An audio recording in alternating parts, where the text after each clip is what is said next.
북2의 맨 앞에 목차 잠깐 또 펴보세요.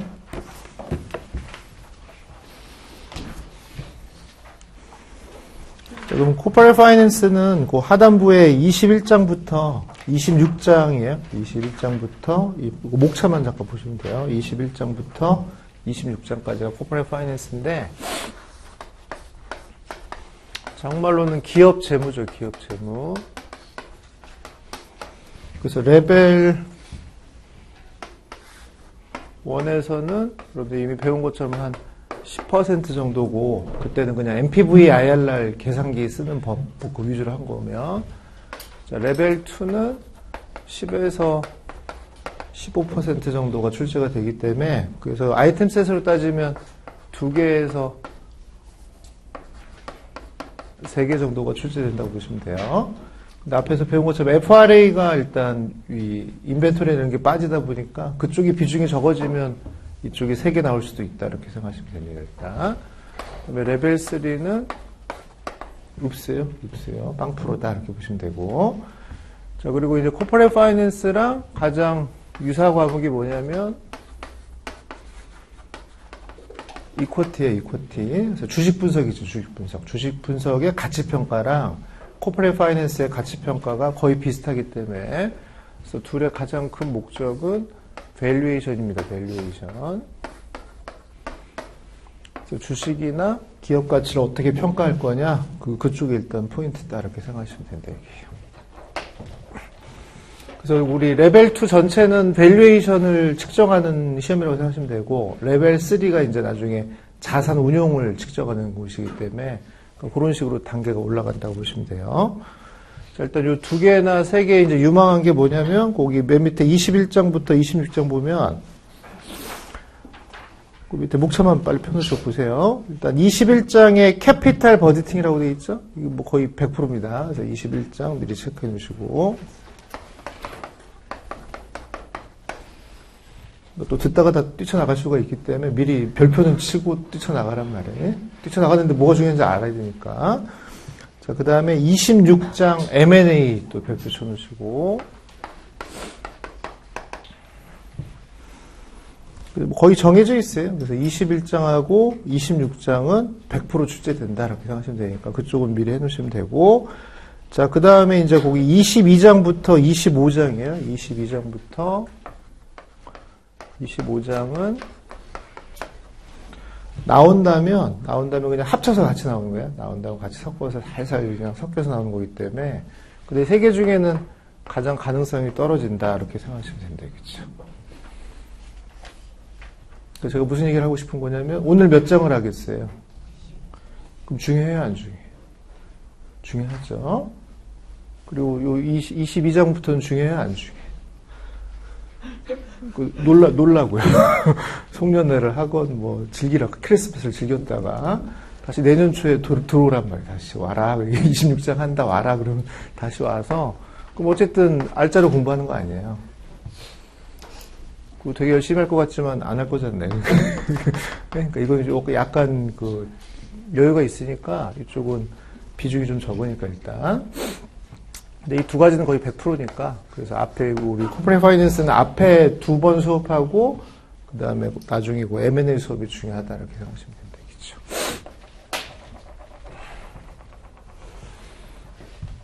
그래서 이제 여기 수업을 해보면 이거를 배우고 나서 이거 오시면은 빨리빨리 적응을 해요. 왜냐면 이코티에서 좀 했으니까 밸류에이션을. 대부분 지금 이거 안 배웠잖아요. 그러니까 분위기가 이렇다고요. 지금. 그래서 이제 좀 아마 시간이 좀 걸릴 거라고 생각하시고. 반대로 얘기하면 여기서 잘해놓으면 저희 가서 편하겠죠. 이코트 가서 편할 테니까. 그래서 첫 시간에 제가 얘기했죠. 레벨 2의 시험의 당락은 3가지 과목을 잡으셔야 돼요. 그래서 FRA하고, 그 다음에 이코티하고, 그 다음에 코퍼레이트 파이낸스인데, 이거 거의 비슷한 개념이니까. 여기가 20에서 25%잖아요. 얘가 또 20%고 10에서 15%니까 다 합치면 거의 그냥 60에서 70%가 되는 건데 전부 다 공통점이 있죠. 재무제표를 던져주면은 그거 갖고 분석해서 평가하고 뭐 이런 작업을 하는 거기 때문에 이 3가지가 하여튼 레벨 2의 핵심 과목이라고 생각하시면 되겠죠. 자, 그럼 이제 오늘은 그 21장에 캐피탈 버디팅을 가야 되는데, 캐피탈 버디팅 가기 전에 우리가 아직 레벨 2가 완벽하게 준비가 된 거가 아니라고 보고, 다시 개요를 잠깐 설명하고 가야 되니까, 151페이지 가보세요. 151페이지.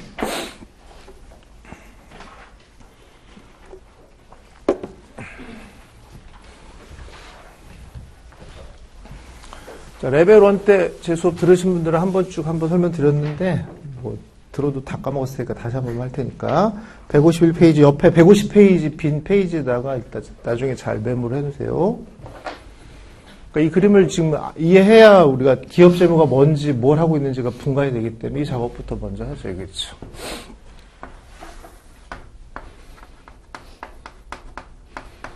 그래서 우리 CFA 과목 중에 유일하게 기업의 관점에서 보는 거예요. 기업의 관점에서 어떻게 잘 투자를 할 거냐를 운영하는 게 기업 재무라고 보시면 되고, 그럼 기업이 보통 하는 일이 뭐냐면,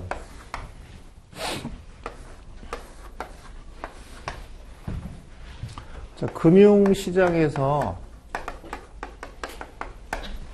자금이죠, 자금. 돈을 가져오고, 그래서 앞으로 이제 우리 재무관리 이쪽 시간에는 돈이라고 안 하고, 캐피탈이라고 해요, 캐피탈. 돈 그러면 사람이 좀 쳐져 보이니까 그냥 캐피탈 하자 말 캐피탈. 사람이 좀 있어 보이니까. 그래서 캐피탈을 여기다 조달하는 거예요, 조달. 그럼 당연히 자금을 조달하게 되면은 공짜가 아니죠. 반드시 뭘 줘야 돼요? 대가를 줘야겠죠. 그게 이제 비용인데 그 비용을 자본 비용이라고 배웠죠. 캐피탈, 코스트 오브 캐피탈이니까 이 용어만 잘 아셔도 빨리빨리 이해되니까 캐피탈의 이쪽은 코스트죠, 코스트. 그 자본 비용을 지불해야 되고, 그 다음에 그 돈을 가지고 실물 시장에 나가서 적절한 곳에다가 투자를 잘 하고 영업을 해야겠죠. 이제 이거를 운용한다고 하고,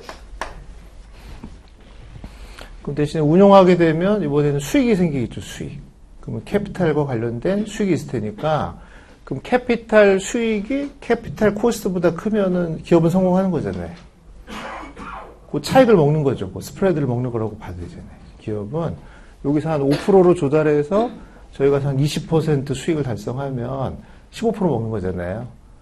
그래서 그거 하면서 이제 성장해 나가는 게 기업이다 이렇게 생각하시면 되고, 그거 몇 번 잘못하면 그냥 가는 거다 이렇게 생각하면 되겠죠. 그죠? 보시면 됩니다. 일단. 그러니까 일단 목표는 이렇게 보시면 되고, 자, 조달은 영어로 파이낸싱이죠, 파이낸싱. 그럼 이제 운용은 인베스팅하고 오퍼레이팅 이렇게 생각하시면 되겠죠. 어떻게 잘 투자하고 잘 영업할 거냐, 뭐 이렇게 보시면 됩니다.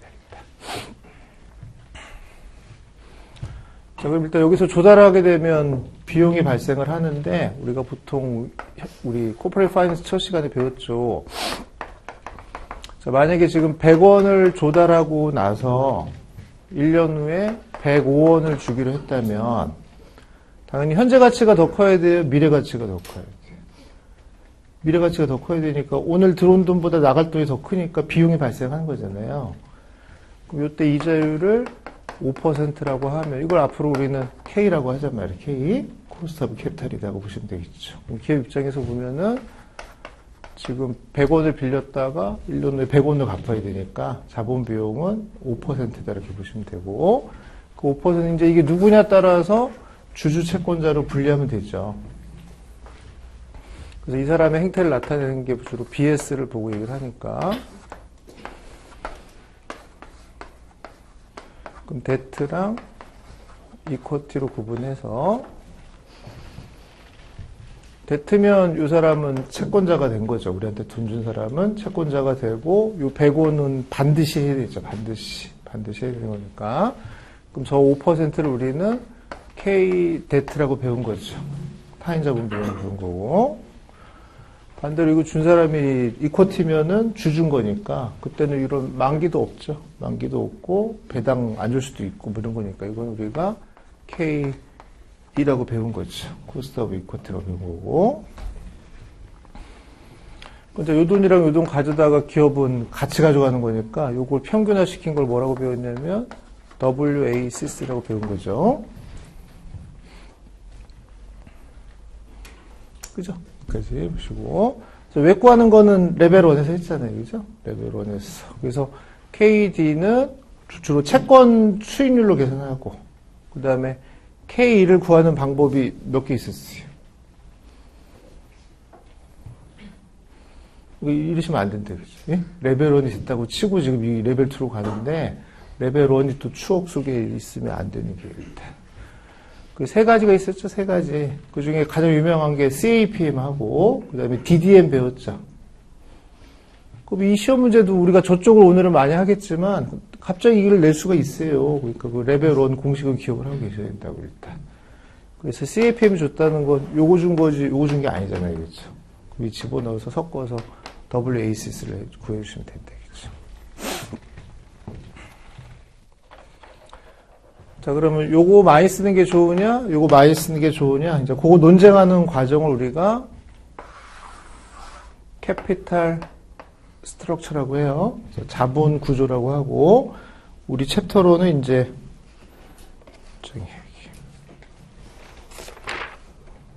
22장이죠. 여기 22장이 캐피탈 스트럭처다. 이렇게 보시면 되겠죠, 일단.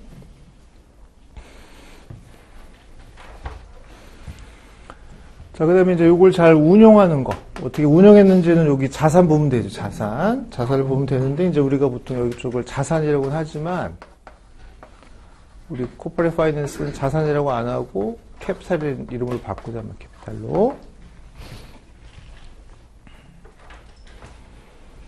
그래서 이제 이 자산의 구성을 보면, PP가 많으면은 장기 투자를 많이 한 거고, 인벤토리가 많으면은 그냥 단기 운용만 하고 있구나, 이렇게 생각하면 되겠죠, 일단.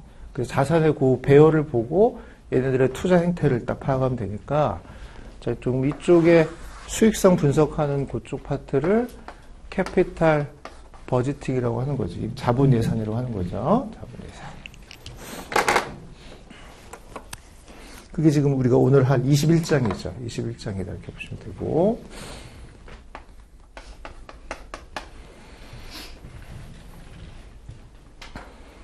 그다음에 아까 얘기한 것처럼 얘는 반드시 이자를 줘야 되는데 얘는 배당을 안 줄 수도 있죠. 배당을 안 주고 그 돈을 가지고 유보할 수도 있고 자사주 매입할 수도 있고 다양한 방법으로 운영할 수 있으니까 그럼 이 사람들한테는 배당 말고 또 어떻게 운영할 거냐 이걸 연구하는 게 23장에 가보시면 디비던드 앤드 리퍼처스라고 되어 있죠. 자사주 매입이나 배당 등을 하는 거고 그 다음에 이제 전체 이 의사결정을 하는 그 경영자를 관리 감독하기 위해서 만들어낸 시스템을 코퍼레이트 거버넌스라고 하죠. 그럼 그 기업 지배 구조가 잘 돼 있는지를 보는 게 24장, 25장이다 이렇게 생각하시면 된다. 일단은. 자, 그 다음에 더 이제 중요한 건 아까 마지막 장 이름이 뭐였어요? M&A죠, M&A. 근데 M&A도 결국은 저 캐피탈 버지팅의 연장이라고 봐도 되겠죠. 건물 하나 사는 게 아니라 회사를 사버리는 거니까. M&A, 이거의 연장이 결국은 M&A라고 생각하시면 돼요. 이게 26장이라고 보시면 되겠죠. 일단. 그러니까 M&A를 하건, 자본 예산을 하건 결국 NPV 구하는 거예요. NPV 구해서 0보단 커야 되고, 큰 거 투자해야 되고, 그 결정을 하자는 거니까. 결국은 이 두 가지는 거의 같은 건데, 이제 나중에 해다 보면 좀 다른 점을 있겠죠. 그것만 정리하시면 되는 거예요. 그럼 자본 예산은 주로 현금 주고 사는 거고 M&A는 주식 주겠죠. 그럼 그때 주식을 몇 대 몇으로 줄 거냐 그거 결정해야 되잖아요. 교환 비율이라고 해서 그걸 결정하고 이번에 삼성물산 뭐 대표적인 예잖아요. 그죠? 그 엉터리 교환 비율도 있고 그렇게 하시면 되고 두 번째 캐피탈 버지팅 M&A에서 또 제일 중요하게 여기는 게 시너지죠. 시너지. 그럼 어떻게 하면 시너지 효과가 있는지를 측정할 줄 아셔야 되고 그 다음에 이제 M&A는 공격자랑 방어자가 있는데, 공격하면 또 거기에 대한 방어 논리들이, 도구들이 있잖아요. 그러니까 그런 것도 얘기할 줄 아셔야 되고, 뭐 해야 되겠죠. 어쨌든, 가장 중요한 지표가 MPV죠? MPV다. 그래서 MPV 말고도 이제 IRR이나 뭐 여러 가지 배웠지만, 레벨 1에서 논쟁은 다 끝낸 거예요. 그래서 MPV가 제일 좋은 거고, 레벨 2에서는 저 NPV를 어떻게 계산할 거냐, 이제 그것만 좀 기억을 하시면 되겠죠.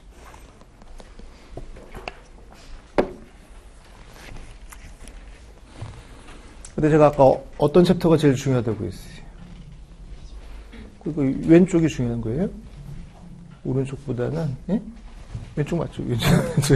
왼쪽이 중요한 거니까 투자, 실물 투자 쪽이 더 우리 레벨 2에서는 관심 많습니다. 이렇게 보시면 되겠죠.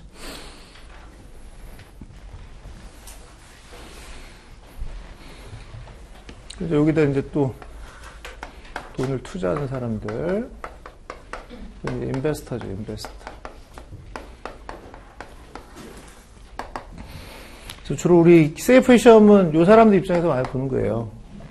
요 사람들 입장에서 주식 살까, 채권 살까, 디리버티브 살까, 뭐 이런 걸 고민하는 거니까 주로 대부분 과목은 다 이쪽 지향적인데 유일하게 저 투자 당하는 기업 입장에서만 보는 게 코퍼레이트 파이낸스니까 아까 다른 과목하고는 약간 성격이 좀 다를 수 있다 이렇게 생각하시라고.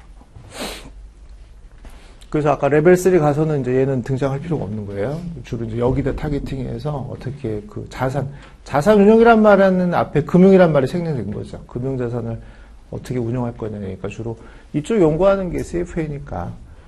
그러니까 이런 거 평가해 보는 건 레벨 2 여기가 마지막 시간이다 이제 이렇게 생각하시면 되겠죠.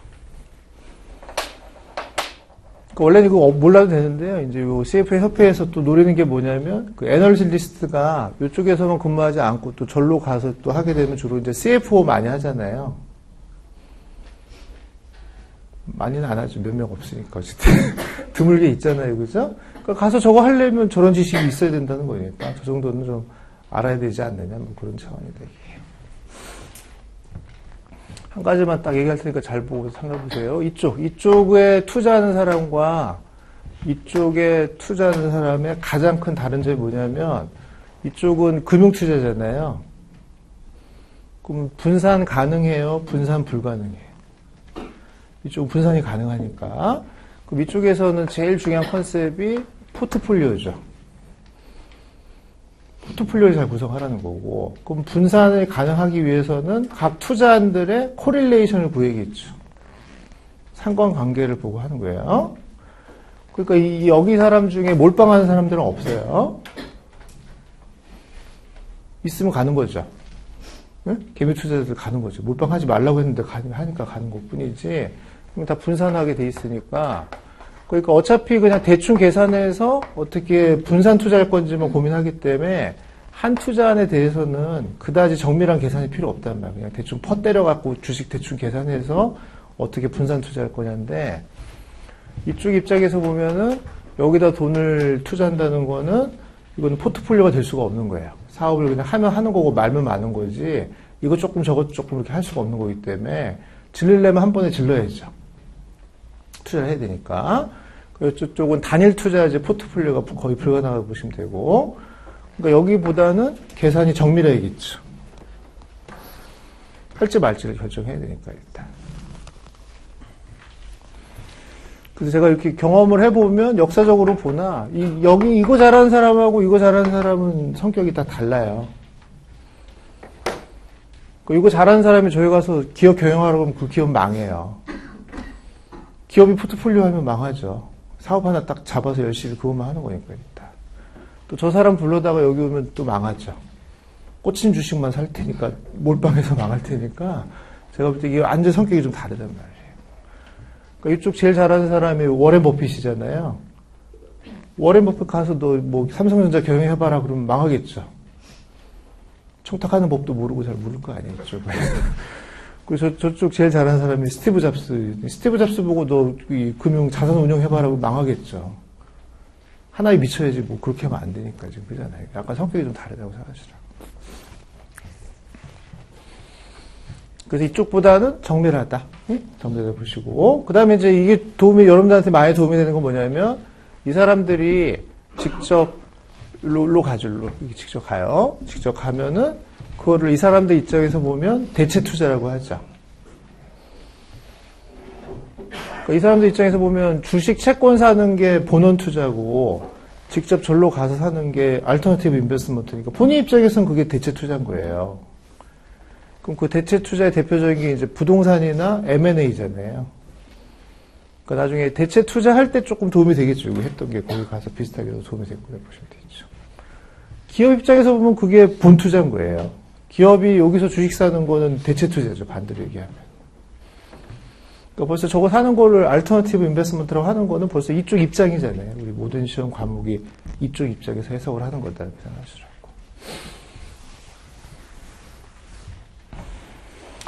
그러면 제일 중요한 게 MPV니까 이 공식을 먼저 외워놓고 이제 앞으로 출발하자 이거예요. MPV는 오늘 투자한 돈하고 T는 1부터 N까지 캐시플로우 T를 1 더하기 R에 T승으로 하는데 이해랑 관계없이 그냥 외우셔야 돼요. 일단 외워놓고 출발하시기.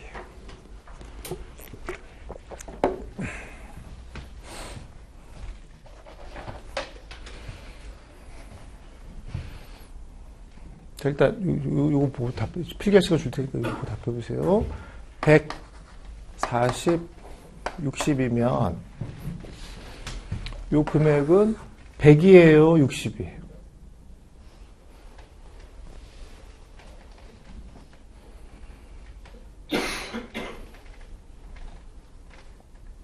또 글자로 물어보면 또 발음 얼버무릴까 봐 제가 숫자로 딱 물어보지 않나요? 100이에요, 60이에요?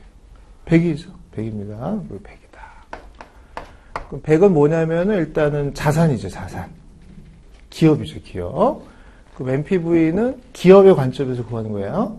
주주의 관점이 아니고 기업이 그 관점을 빨리 읽으셔야 돼요. MPV는 기업 입장에서 100을 투자한 거고 주주의 관점이라면 61라고 얘기해야 되잖아요. 60만 투자한 거니까 주주는.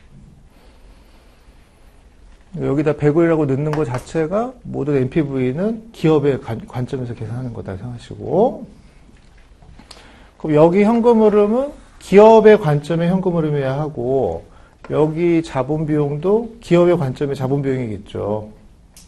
정의를 그렇게 했기 때문에 그럼 아까 얘기한 것처럼 요 기업의 자본 비용을 우리는 WACC라고 한 거니까 WACC를 껴주시고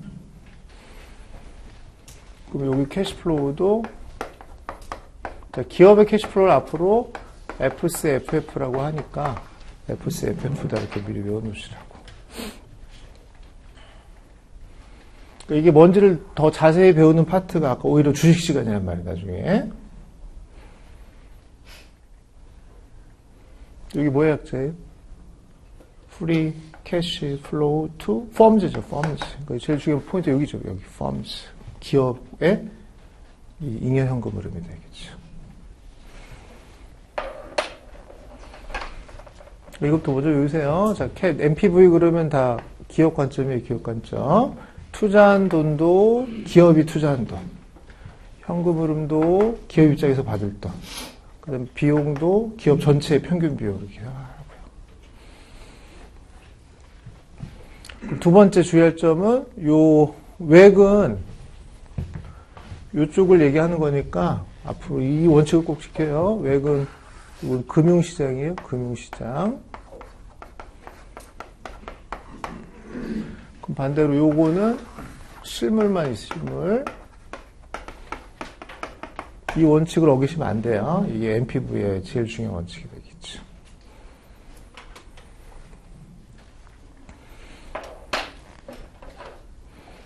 레벨 1 때도 한번 나온 거예요. 이 사람들한테, 채권자한테 이자 주는 거는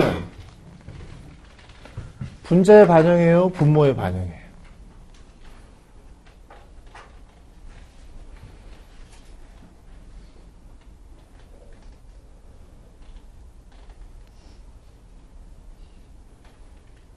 그래서 이러면 이제 이 수업은 늦어지는 거예요, 계속. 계속. 뭐 알아서 떠들어라. 나는 듣기만 하겠다. 이러면은, 예? 서로 학습 효과가 없기 때문에. 이자 주는 거는 금융이죠. 그러니까 분자에 넣어요, 분모에 넣어요. 분모에 넣습니다. 근데 분자에서 차감하는 것처럼 표현하면 틀렸다 이렇게 하시라고. 그 약속을 지키라 이거죠, 일단. 그래서 분모 무조건 금융에서 발생한 비용들은 여기 넣기로 다 했잖아요. 그럼 여기에 이자 비용이 다 들어가 있는데 여기에 또 차감을 하면 이중 차감이 되는 거니까 반드시 여기에 반영하고 여기 넣지 말라는 거죠. 반대로 실물에서 생긴 일은 또 여기 넣으시면 안 돼요. 이 경계를 꼭 지키셔야 된다. 그렇죠? 이쪽 기업가치 평가할 때는 이 원칙이 중요하고 이 원칙을 위해서 테스트하는 문제들이 계속 많이 나오기 때문에 여기 있는 거를 여기 넣거나 여기 있는 걸 여기 넣게 되면은 MPV는 오버스테이트 되거나 언더스테이트 되겠죠. 그거에 대해서 이제 이 진단을 좀 아셔야 된다.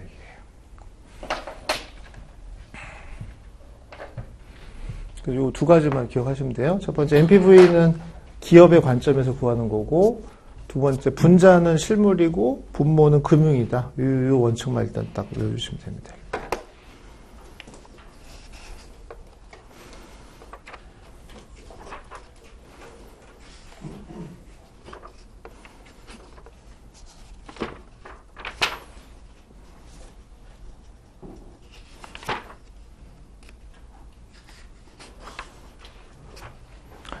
자, 154페이지 가보세요. 154페이지.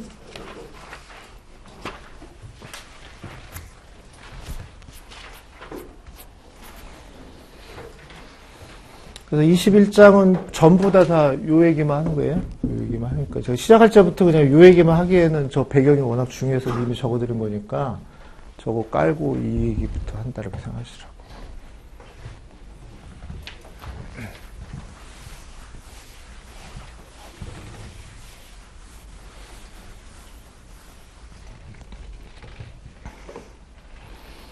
자, 거기 특수한 용어들이 있으니까 용어들을 좀 외우는데요. 자, 첫 번째 거기 중간 동글뱅이 보시면 이쪽 책에서 정한 약자니까 할 수 없이 이 약자를 따라서 쓸 테니까 그냥 그걸 쓰시죠. 첫 번째가 FC 인베스트먼트라고 보이죠. 그래서 FC 인베스트먼트 이렇게 돼 있고요. 그래서 이거는 픽스드 캐피탈 인베스트먼트의 약자이기 때문에 이거는 이제 한국말로 번역하면은 자본적 지출이다 이렇게 번역하시면 되고,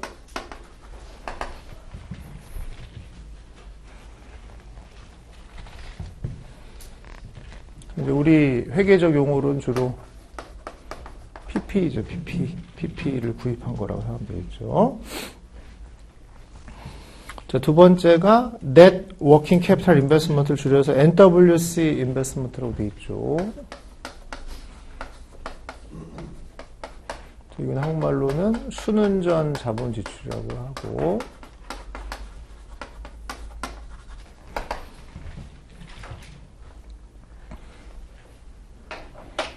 주로 이제 커런트 에셋에서 커런트 라이빌리티 뺀 거다 이렇게 대충 보시면 되겠죠, 일단.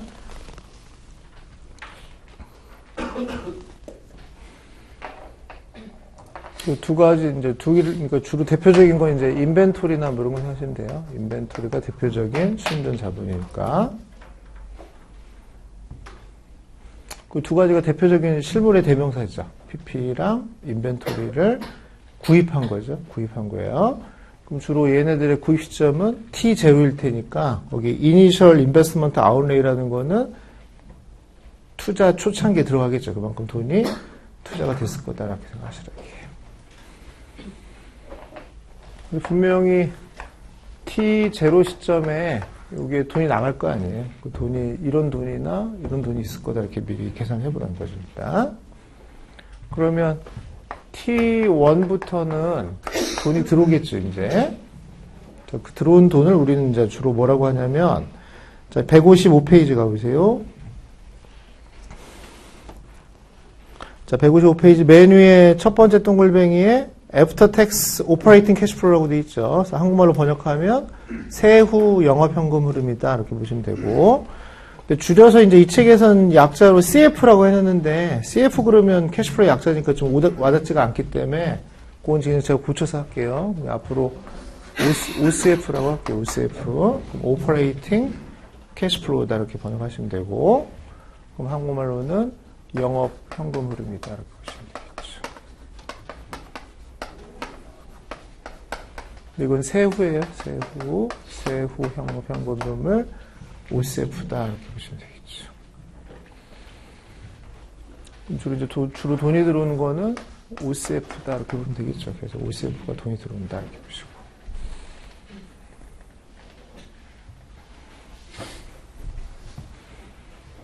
요 세 가지는 지켜야 될 게 아까 얘기한 것처럼 전부 다 실물이어야 해요. 실물. 금융이면 안 된다. 금융이면 안 된다. 이렇게 하시고.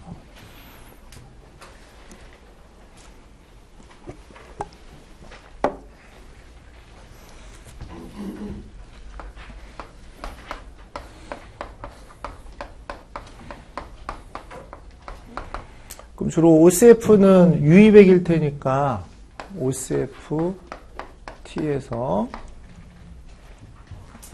대신에 자본적 지출과 순운전 자본 지출은 주로 유출액이 많이 될 테니까 FC 인베스트먼트랑 NWC 인베스트먼트 이렇게 써주시라고. 이런 게 앞으로 FC, FF다 이렇게 보시면 되겠죠. 이거를 여기다 집어넣어서 계속 할인해서 외구로 할인한 값을 NPV다 이렇게 보면 돼요.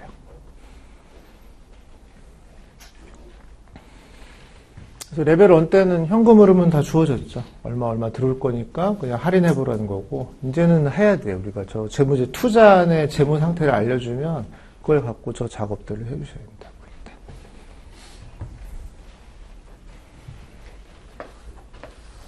일단. 이거부터 외우세요. 이거다. 그렇죠.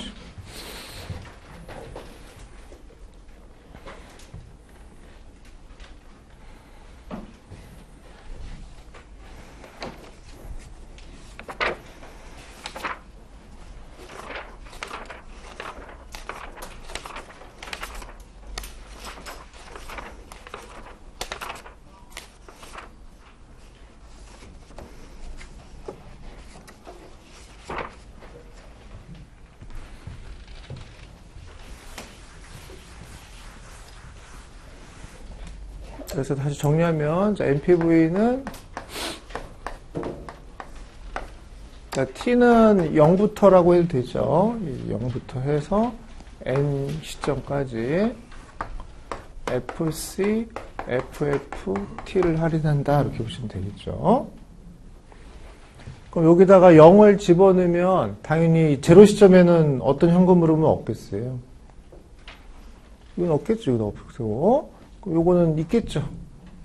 해당되어 있으니까, 그건 처음엔 유출액밖에 없겠죠, 일단. 그래서 여기 다 0이죠. 이 T죠, T. T라고 보고. 자, 그 다음에 분모는 외구로 할인한다. 이렇게 생각하시라고, 외구로. 그래서 FC, FFT는 지금 얘기한 OCFT 마이너스 픽스 캐피탈 인베스트먼트 T 마이너스 NWC 인베스트먼트 T다 이렇게 보시면 되겠죠. 그 다음에 이제 이 시험에서는 외근 별로 강조하지 않지만 레벨 1에서 배웠으니까 다시 한번 쓰면 KD 곱하기 1-세일 곱하기 웨이트 D였죠. 웨이트 D. 그 다음에 코스트 오브 이쿼티 곱하기 웨이트 이쿼티라고 이렇게 배웠었죠.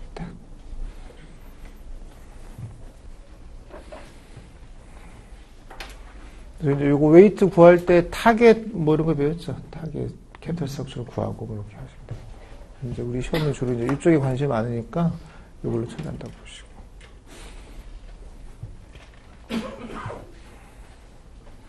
제가 레벨 1 때 얘기했었죠. 레벨 1 때. 레벨 1은 대충 해도 어떻게 합격이 되는데요. 문제는 레벨 1이 기본이 됐다고 치고 레벨 2를 진행하는 거기 때문에 그 레벨 1을 제대로 공부를 안 하신 분 레벨 2 와서 문제가 많이 생기더라고요. 그러니까 만약에 본인이 문제가 있다면 레벨 1을 좀 복습을 해갖고 오시라고. 외근 이거 다 했던 거잖아요. 근데 이게 뭐냐 이렇게 얘기를 하면 이제 대화가 안 되는, 진도가 안 나간다 이거죠. 그래서 이 시험은 레벨 2에서 많이 드랍이 돼요. 자기를 알게 된 거죠. 레벨 1은 그냥 찍으면 되니까, 사실 3개 중에 하나를 찍으면 되니까, 원래 33점은 기본으로 깔고 시작하는 거잖아요. 그럼 66점 받으려고 하나 더 맞추려고 더 배운 거니까, 사실은 거기서는 조금만 알아도 합격을 할 수 있는데, 레벨 2는 일단은 이 내용 자체가 어렵거니와 레벨 1을 누적했다고 치고 지금 가는 거기 때문에, 그 두 가지가 안 되면 이쪽은 하기가 힘들겠죠. 자, 다시 한번 강조하지만 얘는 실물입니다. 실물.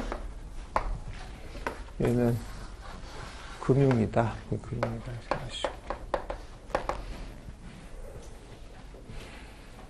딱 봐도 NPV를 극대화하려면 이쪽은 맥스여야겠죠. 이쪽은 민이죠, 민. 그래야 NPV가 맥스가 될 거다. 이렇게 보시면 되겠죠. 물론 화폐의 시간 가치니까 요 N도 민으로 하면 좋죠. 빨리빨리 현금 들어오면 좋은 거니까 이건 최소화시키는 게 좋다. 이렇게 하시면 되고.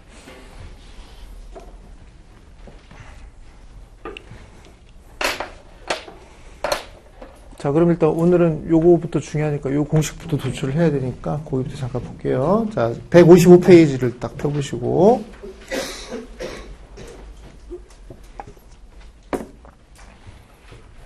자, 앞으로 OCF 그럼 하여튼 지금 영업 중이다 이렇게 생각하고 보는 거예요. 영업 중일 때 어떻게 구할 거냐, 그죠?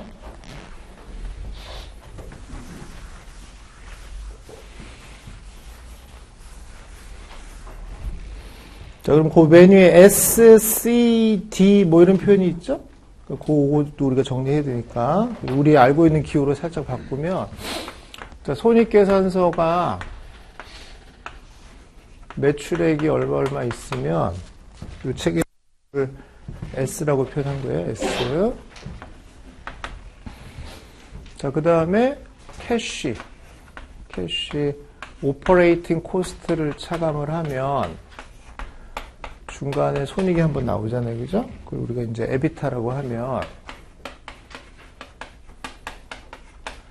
여기서 감가상각비 등을 차감하면은 여기가 EBIT가 나오겠죠. EBIT. 그럼 저 캐시 오퍼레이팅 코스트를 이 책에서는 C라고 표현한 거예요. 그 다음에 감가상각비나 어머타이제이션을 D라고 표현했다. 이렇게 생각하시라고 일단. 표현을 그렇게 하니까 뭐 방법이 없잖아요. 일단. 그럼 그 책에서 S-C 그러면 뭘 얘기하는 거예요? 에비타죠. 에비타. 그 다음에 S-C-T 그러면 EBIT다 이렇게 생각을 하라고요.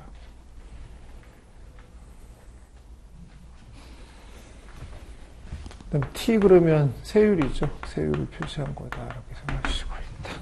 금액이 아니라 율이에요. T는 세율이다 이렇게 보고.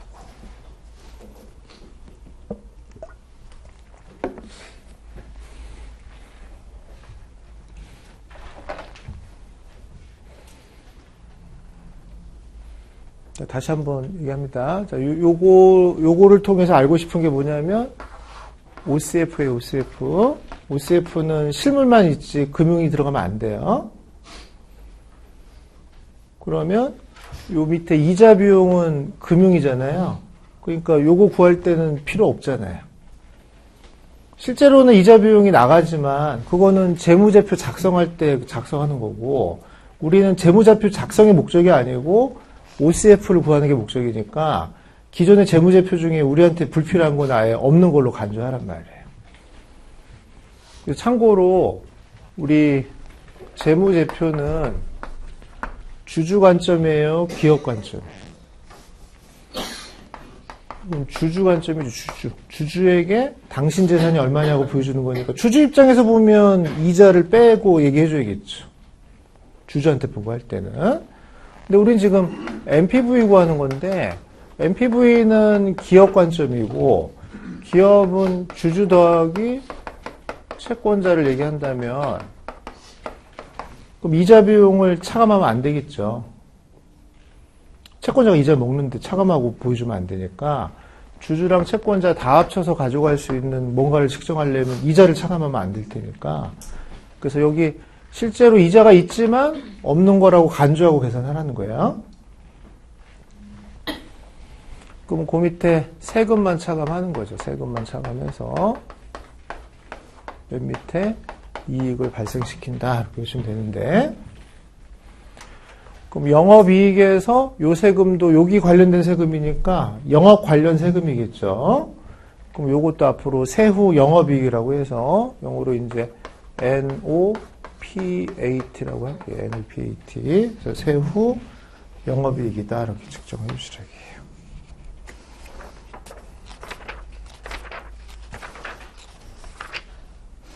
그 얘기는 179페이지 잠깐 가보세요. 179페이지.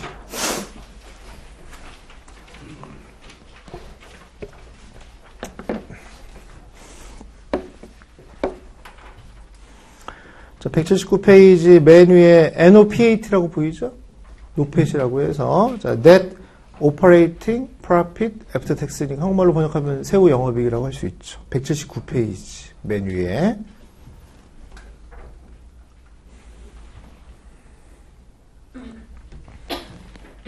이게 앞으로 우리 기업 가치 평가할 때 우리들의 손익계산서인 거예요. 우리 바꾸셔야 돼. 기존에 갭에서 만든 손익계산서는 주주인데 우린 이걸로 바꿔야 되니까 가치 평가할 땐 저런 식으로 싹 바꿔주셔야 됩니다.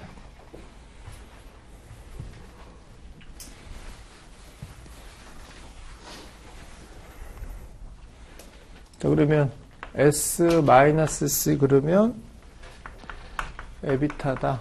좀 알아듣고요. 그 다음에 S-C-D 그러면 EBIT다 이렇게 알아듣고 S-C-D에다가 1-T를 곱하면 이게 뭐겠어요?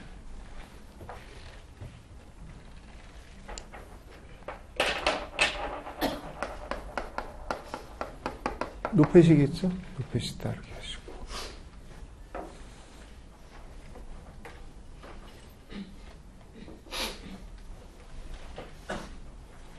그래서 제가 질문을 하는데 답변을 안 하면 결국은 누구 손해겠어요? 제가 질문 안 하겠죠, 이제부터는. 그잖아요. 제가 일방적인 강의만 하고 넘어갈 테니까 서로 상호 교류를 하면서 같이 수업을 하자는 소리인데 그거를 난 못 듣겠다 이래버리면 그러면 뭐 일방적인 강의만 되는 거죠.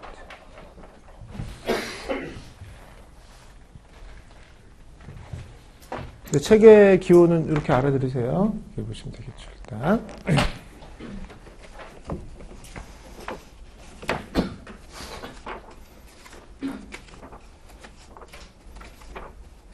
자, 155페이지로 다시 돌아가시고.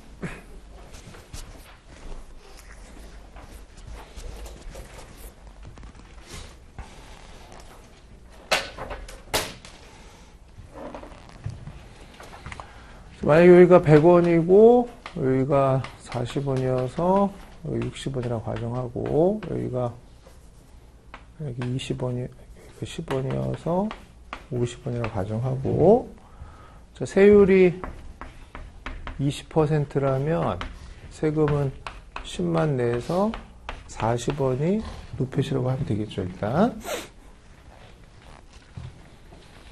이 상태에서 이제 현금 흐름만 계산하라고 하면, 요 중에 다 캐시플로우인데 얘만 캐시플로우가 아니잖아요. 그러니까 요만큼은 사실은 통장에서 돈이 나온 게 아니죠. 그러니까 오늘 현금 흐름에 반영하시면 안 되고 두 번째 감가상각비는 요 픽스 캐피탈 인베스트먼트를 얼로케이션 하는 거잖아요. 감가상각비 자체가. 그럼 이미 요 안에 감가상각비가 다 들어가 있는데 여기서 이미 빼주고 있는데 저기서 딥을 또 빼주면 이중차감이 있죠.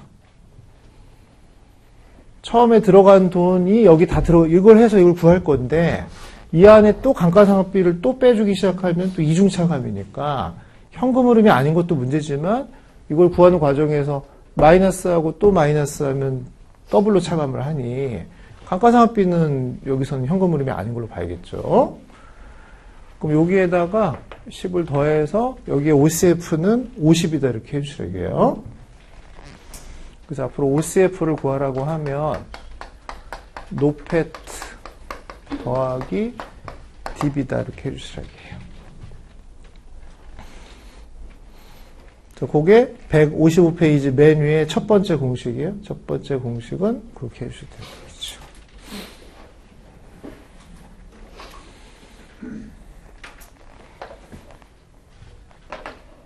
이렇게 간단하게 쓰면 되는데 책에서는 이렇게 표현하고 있으니까 요걸 여기다 껴주란 말이에요, 빨리.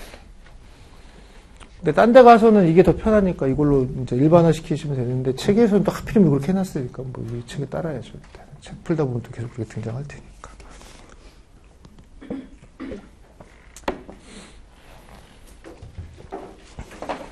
요걸 여기다 대입하면 S-C-D 곱하기 1-T의 D라고 할 수 있는 거고, 요 D를 또 이렇게 밖으로 빼요. 밖으로 빼면 요 1이랑 상쇄가 돼서 S-C 곱하기 1-T에 D 곱하기 T가 되죠. 앞으로 이게 이제 두 번째 우리 약자로는 에비타죠, 에비타. 그래서 에비타에다가는 1-세율 곱한 후에 감가상각비 곱하기 세율 이렇게 외우시면 되겠죠.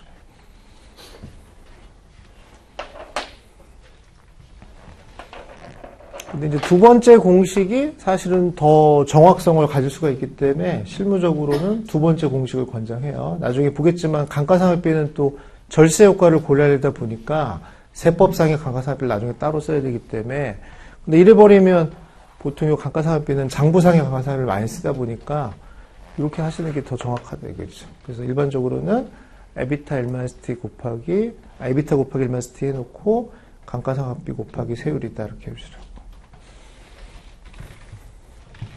그래서 외우세요. OCF는 에비타 곱하기 1-T 더하기 D 곱하기 T다 이렇게 하면 되겠죠.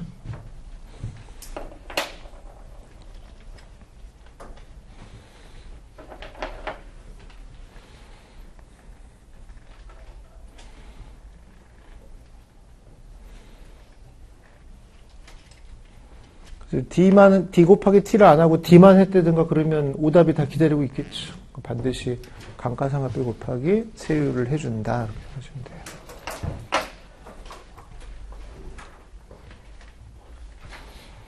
일단 그거부터 먼저 외우시고, 자 그러면 이제 155페이지 맨 위에 그 감가상각비는 또 뭐냐면, 거기 감가상각비는 우리가 절세 효과를 반영하고자 하는 거기 때문에 우리 세법에서 인정해준 감가상각비만 써야 되거든요. 자 그럼 미국 세법의 감가상각을 뭐라고 하냐면 153페이지 가보세요. 153페이지.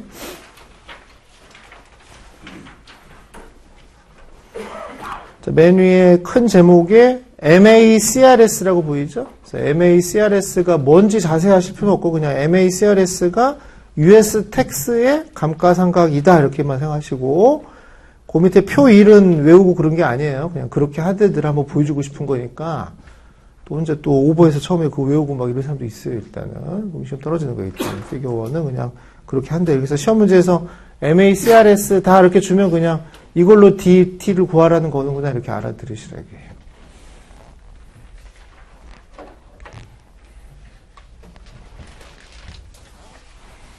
예를 들면 PP가 있는데 코스트가 100원이고, 자, 이 내용 뉴스를 얘기를 할 때 스트레이트 라인으로 감가상각을 하는데, 우리 장부에서는 내용 뉴스를 5년으로 본 거고, 우리 텍스 MACRS에서는 N을 4년으로 본 거면,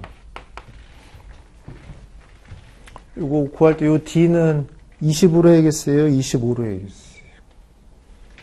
25로 하라, 이게 25로.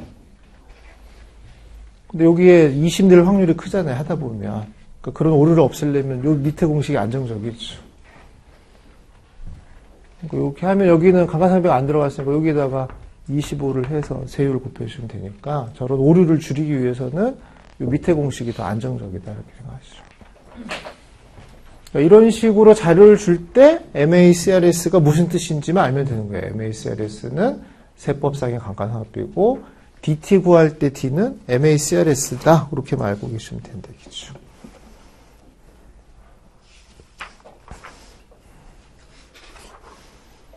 자, 그 다음에 154페이지로 다시 돌아와서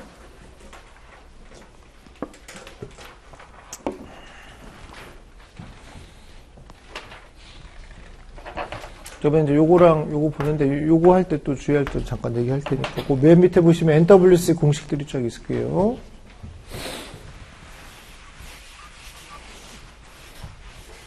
또 레벨 1 때도 많이 했고 레벨 2 FRA 할 때도 또 했던 얘기니까 빨리빨리 봅니다. 자, BS는 자산이 있고 부채가 있고 이코티가 있는데 이것도 마찬가지로 재무제표에서 말하는 이 BS는 주주 관점이고 우린 빨리 기업 관점으로 바꿔주기 위해서 얘를 두 개로 나눠요. 자, 오퍼레이팅 라이빌리티랑 데트로 이렇게 나누라고 했죠. 일단은 그래서 레벨 1 때 이건 많이 했었죠. 얘를 좌측으로 가져가고 이 두 개만 더한 거를 캐피탈이라고 했죠. 캐피탈. 그래서 바꿔주셔야 됩니다. 그렇죠.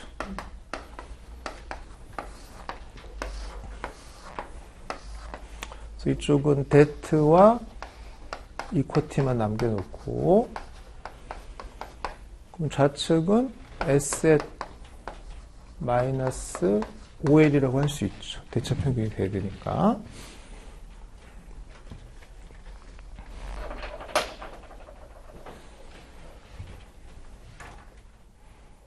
근데 이제 에셋을 또 우리가 한 3개로 나눠요. 첫 번째, 요 PP, 인벤토리 말고 인베스트먼트 있죠. 인베스트먼트. 인베스트먼트도 결국은 금융자산이잖아요. 금융자산. 일단 금융자산을 제외하고 제외하면 나머지가 실물자산이겠죠. 실물자산. 왜냐면 우리가 금융이 들어가면 안 되기로 약속을 했기 때문에 금융자산을 제외하란 말이에요. 금융자산을 제외하면은 실물자산이 남을 거고 실물자산 안에 이제 PP가 있고 실물자산 중에 커런트 에셋이 있을 거라고요.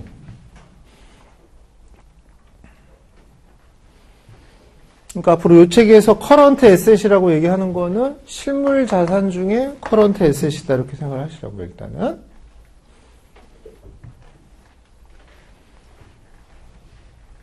그럼 요 세 개 중에 요 영업부채랑 가장 격이 맞는 애가 얘겠죠, 얘.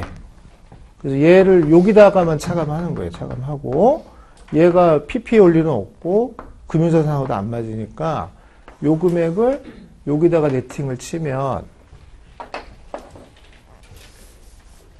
이제 이 전체 금액을 우리가 캐피탈이라고 했을 때, 캐피탈은 CA-OL이라고 하고, PP가 있고 금융자산이 있다면 요거를 우리가 이제 NWC라고 하는 거예요. NWC.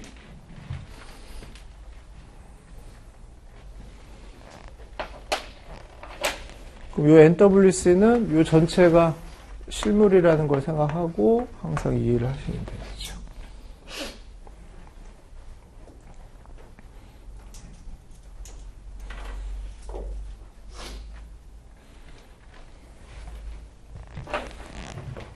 그러니까 이걸 가지고 굉장히 오해도 많이 하고 질문도 많이 하기 때문에 미리 다 얘기를 한 겁니다.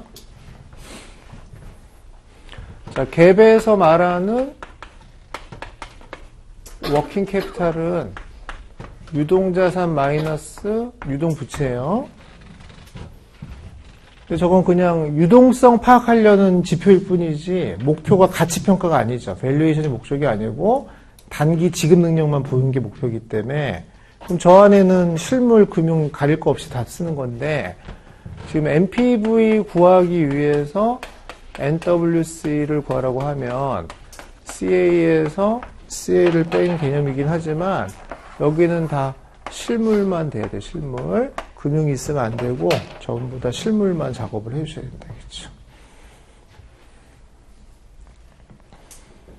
그럼 우리 커런 에셋 중에 커런 에셋 4개 중에 대표적인 실물이 아는 게 캐시랑 마케터블 시큐리티죠.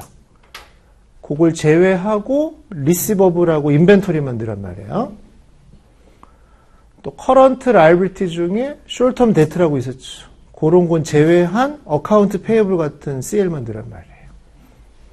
근데 그렇게 다 외우기 힘드니까 그냥 실물이라고 외우라 이거죠. 그래서 맨 밑에 그러면 이해가 되실 거예요. 맨 밑에 이 제목이 뭐라고 되냐면 NWC는 non-cash current asset이라고 되어 있죠. non-cash current asset이 현금을 제외한 유동자산이 되는 거예요. 그 다음에 부채도 current liability도 non-debt current liability니까 결국 OL 얘기하는 거죠. 영업부채만 얘기하는 거니까 그러니까 그거의 맥락을 읽으셔야 돼요. 캐시를 제외한 유동자산, 데트를 제외한 유동부채라는 거는 금융을 다 빼라는 거죠. 금융 다 빼고 실물만 넣어라 이 소리잖아요.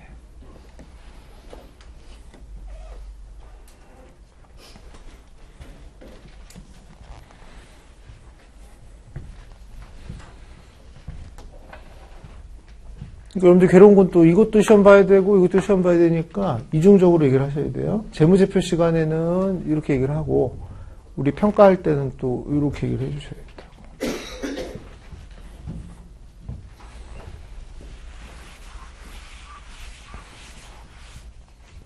자, 그럼 이거 잘 적어놓고 집에서 한번 답을 해보세요. 자, 현금을 주고 재고자산을 사오면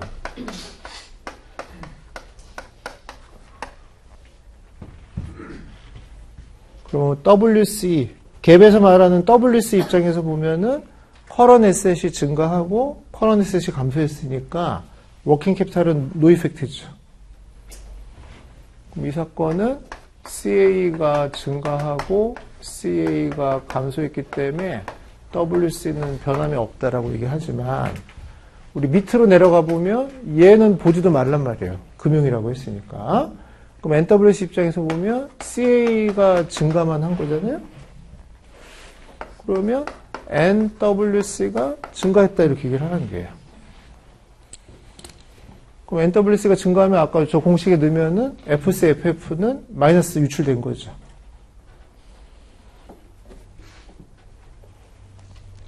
계산을 그렇게 하셔야 돼요. 우리가 캐시를 찾는 거기 때문에 캐시를 넣으면 안 되죠. 저 안에 넣으시면 캐시를 제외하고 계산을 해주자는 거죠. 근데 우리가 다 여기에 길들여져 있기 때문에 빨리 이 관점을 바꾸셔야 돼요. 근데 이걸 밑에 걸 해놓으면 아까 이거 것처럼 가장 도움이 되는 과목이 이쿼티다 이거 이쿼티. 주식 분석 시간에 또 이런 짓을 할 거기 때문에 그러니까 가치 평가할 때는 밑에 방법을 하는 거고 단순 재무 분석할 때는 위로 하는 거다 이렇게 생각하시죠.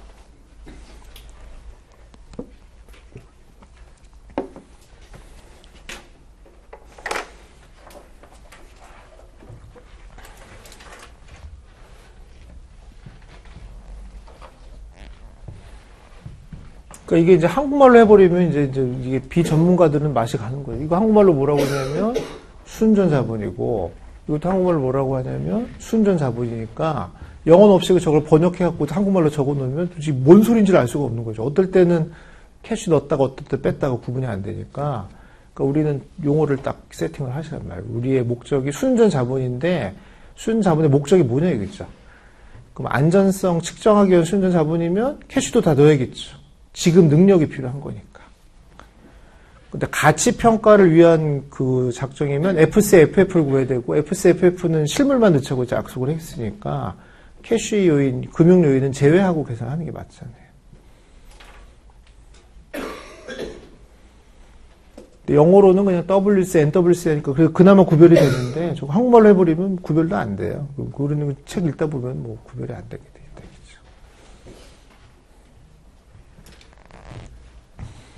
이런 요인들이 이런 금융이나 가치 평가할 때 약간 진입장벽이 돼요. 용어 때문에 헷갈리니까. 근데 누가 저걸 쫙 구분해서 용어를 쫙 설명해주고 하면 좋은데 또 사람들 그런 관심 없어요. 그리고 또 진입장벽이 있길 원해요. 그래서 자기들이 실수성이 있다 보니까 그러니까 여러분들 이거 잘 용어만 잘 구분해 보시죠.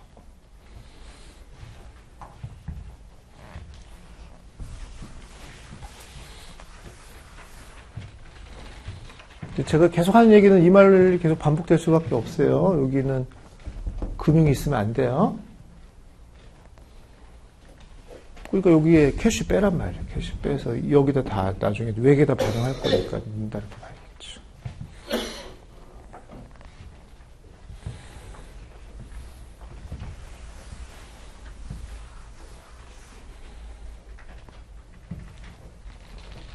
자, 그 다음에 중요한 거는 요 NWC의 개념인데 NWC는 지금 current asset 마이너스 current liability니까 어쨌든 캐시 빼고 말건 current liability니까 이거는 기말 개념이죠. 기말. 그 시점의 개념이고 우리는 플로우를 찾는 거기 때문에 그럼 할 수 없이 얘 이렇게 하는 거는 순운전 자본이고 순운전 자본 지출을 알고 싶으려면 얘 변화량을 찾으셔야 돼요. 변화량을. 변한 부분이 지출을 푸는 거죠. 그래서 얘는 NWC T에서 NWC T-1 기말 순운전 자본에서 기초 순운전 자본을 차감한 게 NWC다. 이렇게 답을 해주셔야겠죠. 그래서 밑에 책 보시면 거기다 델타라고 되어 있죠. 델타. 델타가 변화량을 얘기하는 거니까 변화량을 가지고 계산해 주셔야겠죠.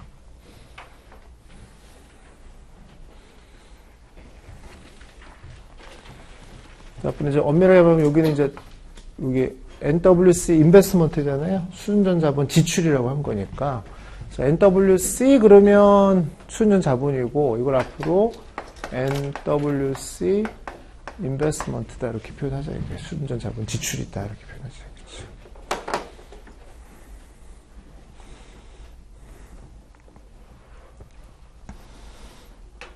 델타가 중요합니다. 델타 변화량을 가지고 얘기한다 이렇게 보시고.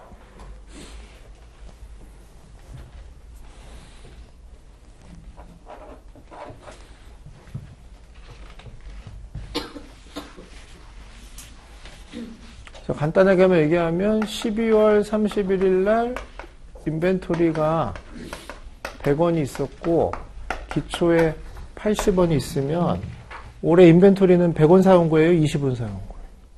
20원 사왔죠. 그럼 20원의 돈이 나가려면은 저기다 20원만 넣어야죠.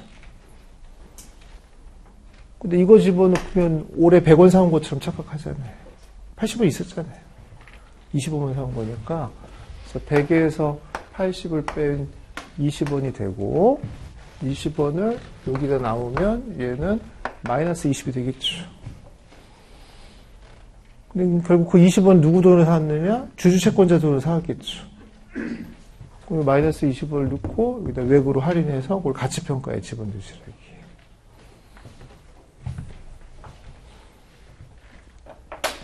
그래서 이날 순운전 자본이 얼마냐 그러면 100이에요. 순운전 자본 지출이 얼마냐 그러면 20원이다 이렇게 해주시라고. 앞으로 순운전 자본이란 말하고 순운전 자본적 지출이란 말은 다른 말이에요. 완전 다른 말이다. 이렇게 생각하시면 되겠죠.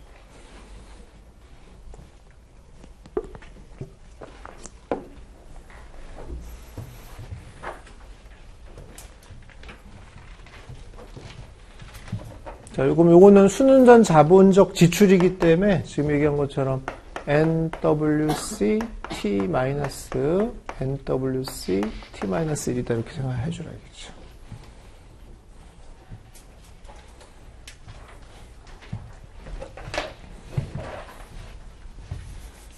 여기가 100원이고 여기가 100원이면 순전 자본 지출은 0이다 이렇게 하라고요. 재고자산의 변동이 없으면 그 해의 지출은 없었다 이렇게 하시면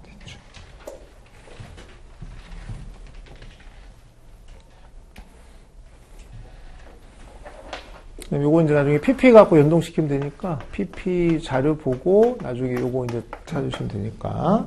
요 세 가지를 다 알아야 FC, FF를 구할 수가 있잖아요. 그죠? FC, FF를 구하기 위해서 일단 제일 중요한 게 이건데 어차피 우리는 아이템 셋이니까 다 나올 수밖에 없으니까 얘랑 얘까지 정리한 게 FC, FF다 이렇게 생각하시라. 그러니까 머릿속에 이 그림이 없으면 뭐 저걸 부분적으로 자꾸 얘기해도 의미가 없다니까요. 그 머릿속에 저거의 목적은 여기니까 이거를 하기 위해서 이 모든 걸 얘기하는 거구나 이렇게 알아들어야죠. 자, 그 다음에 마지막 하나만 더 하고 잠깐 쉴게요. 자, 155페이지 가보시면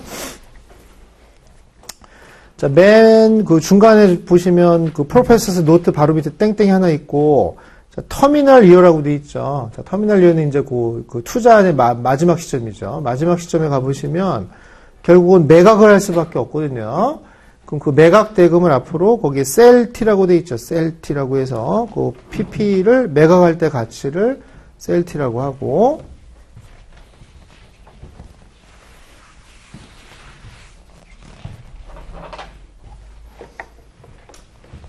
그래서 셀 T 그러면 세전 처분 가액이에요.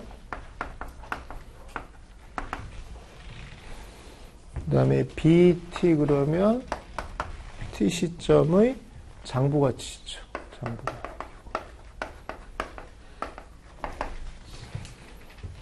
우리는 세율이 세후가 중요하니까, 그러면 세후 처분 가액을 물어보면,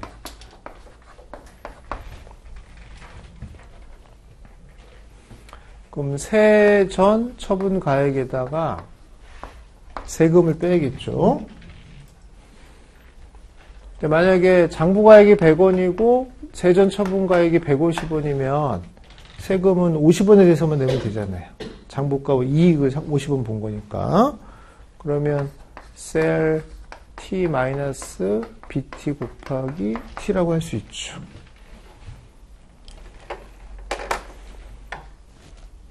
그럼 거기 중간에 NWC 드러내면 이 공식이 되죠.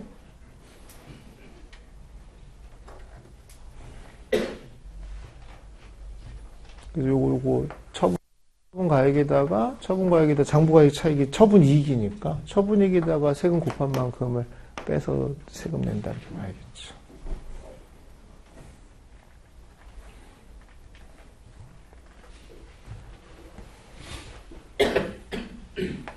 이건 결국 또 PP랑 관련된 거니까 그 아까 얘기한 픽스 캐피탈 인베스트먼트 쪽에다가 플러스 요인이다 이렇게 생각하시면 돼요. 돈이 들어오는 거다 이렇게 생각하시면.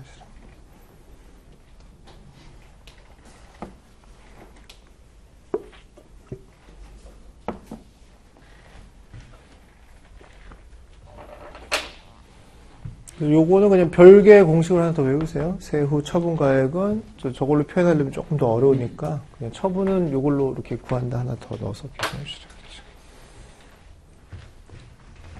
여기다 집어넣어서도 풀 수 있는데 그러면 식이 더 어려워져요. 그러니까 이거 말고 그냥 처분은 저거 공식 하나 더 있다 이렇게 외우시죠.